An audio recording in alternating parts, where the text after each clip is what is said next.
अक्सर होता है जब सिद्धि किसी को प्राप्त होती है या कुछ भी प्राप्त होता है तो वह उसके मद में फिर कुछ नहीं देखता, किसी को नहीं समझता। प्रभुता पाई काई मद नाही, संत तुलसीदास जी ने भी कहा। लेकिन बाबा ने अपनी साधना का उपयोग, इस सिद्धि का उपयोग राष्ट्र के कल्याण के लिए किया, लोक कल्याण के लिए किया।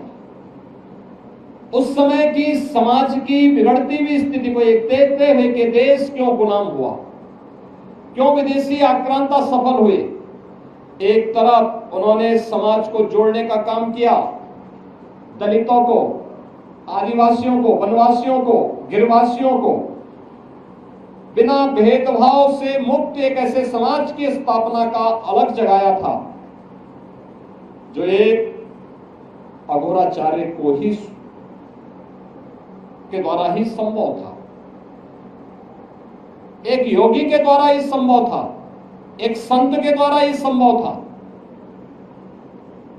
उच्च कुलीन परिवार में जन्म लिया, लेकिन उन्होंने कहा नहीं, छूत अस्पृश्यता के भाव को त्यागना होगा, तभी ये देश सुरक्षित हो पाएगा। और यहाँ के दलितों को, वनवासियों को, यहाँ के जनजातीय समुदाय को उन्होंने बड़ी संख्या में अपने शिष्य के रूप में स्वीकार करते हुए उनके जीवन को प्रशस्त करने के लिए अनेक कार्यक्रम चलाए। तो दूसरी तरफ मुगल आक्रांताओं को भी उन्होंने उस समय सबक सिखाने के लिए सांझा को भी डपट करके भगाने का काम किया था, जो उनके चमत्कार को देखने की प्रतीक्षा कर रहा था। उन्होंने विदेशी आक्रांता उस समय के जो शासक थे उनको फटकार लगाई थी। यानी ये चीजें दिखाती हैं एक संत और एक योगी सत्ता का गुलाम नहीं होता है, बल्कि वह अपने कदमों पर उन्हें चलने के लिए मजबूर करता है।